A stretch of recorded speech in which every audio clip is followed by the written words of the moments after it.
ఫిబ్రవరి నెల 4వ తారీఖు మంగళవారము రథసప్తమి, సూర్య జయంతి అంటారు.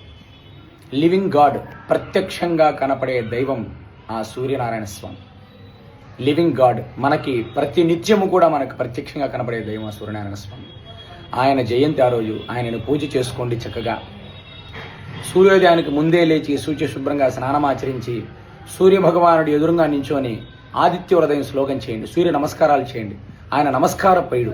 మీరు విశేషంగా ఎన్నో ఏదేదో పెద్ద పెద్ద హోమాలు, పూజలు ఇవన్నీ అవసరం లేదు. దానికి జస్ట్ నమస్కారం చేసుకొని మనస్ఫూర్తిగా 2 చేతులు జోడించి నమస్కారం చేసుకుంటే చాలు. నమస్కార ప్రియుడు సూర్యుడు. ఆదిత్య హృదయం శ్లోకం చదువుకున్న రోజు ఎన్నిసార్లు కుదిరితే అన్నిసార్లు చదువుకోండి. చక్కగా బెల్లం పొంగలి తయారు చేసి సూర్యభగవానుడికి నివేదన చేసి మీరు స్వీకరించండి. మంచి వజ్రటి శరీరం వస్తుంది.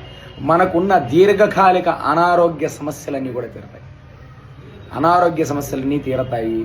చర్మ వ్యాధులు తీరతాయి. గుండె సంబంధించిన వ్యాధులు తీరతాయి. సూర్యభగవానుడికి పూజ చేయడం వల్ల చర్మ వ్యాధులు, గుండె సంబంధించిన వ్యాధులు, అనేక రోగాలు తీరే వజ్ర శరీరంగా తయారవుతాం. మంచి చక్కటి ఆరోగ్యము, ముఖవర్చస్సు పెరుగుతుంది.